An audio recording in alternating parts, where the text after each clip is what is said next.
குடும்பத்துக்காக ஜெபிப்பதற்கு கூட டைம் இல்லை. நீங்க எங்க தேசத்துக்காக ஜெபிப்பது?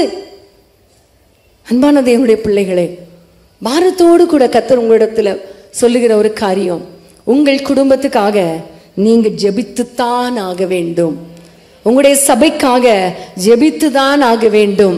டைம் இல்லைன்னு சொல்லாதீங்க, டைம் இல்லைன்னு சொல்லாதீங்க. ஆண்டவரை பார்த்து சொல்லுங்க, ஆண்டவரே எனக்கு டைம் தாங்க, ஒதுக்கி நான் ஜெபிக்க எனக்கு கிருபை தாங்க. ஹல்லேலூயா, ஹல்லேலூயா. என்னதான் டைம் இல்லைனாலும் நம்ம குளிக்காம இருக்கிறோமா, ட்ரெஸ் பண்ணாம இருக்கிறோமா, கண்ணாடி முன்னாடி நிற்கிறதுக்கு எவ்வளோ நேரம் இல்லையா? வீரவை திறந்து எந்த சாரியை எடுத்து இன்னைக்கு கட்டிட்டு வர்றது, இல்லை ஒரு ஃபங்க்ஷன் போனோம்னா அதுக்கு எதை கட்டுறது? முன்னெல்லாம் ஒரு காலத்தில் சேலையே இருக்காது, இன்னைக்கு எதை கட்டுறதுனே தெரியல. அதுக்கே 20 நிமிஷம் டைம். முகத்தை கழுவுறதுக்கு, பவுடர் போடுறதுக்கு, அதை பண்ணுறதுக்கு, இதை பண்ணுறதுக்கு டைம் இருக்கும். ஒரு 10 நிமிஷம் ஜெபிப்பதற்கு என்ன கிடையாது, டைம் கிடையாது, டைம் கிடையாது.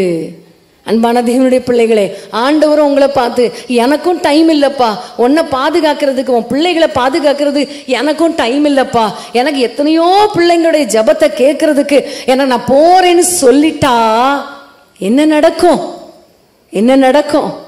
ஒரு நிமிஷம் கர்த்தர் மறந்தா என்ன நடக்கும்? அன்பான தேவனுடைய பிள்ளைகளே, ஜெபிங்க, யுத்தம் பண்ணுங்க. சத்ருவின் கிரியைகளை அழித்து அழித்து அழித்து நீங்க ஜெபித்தால் பெரிய காரியத்தை கர்த்தர் உங்கள் குடும்பத்தில் செய்வார். ஆமென். ஹல்லேலூயா, ஹல்லேலூயா.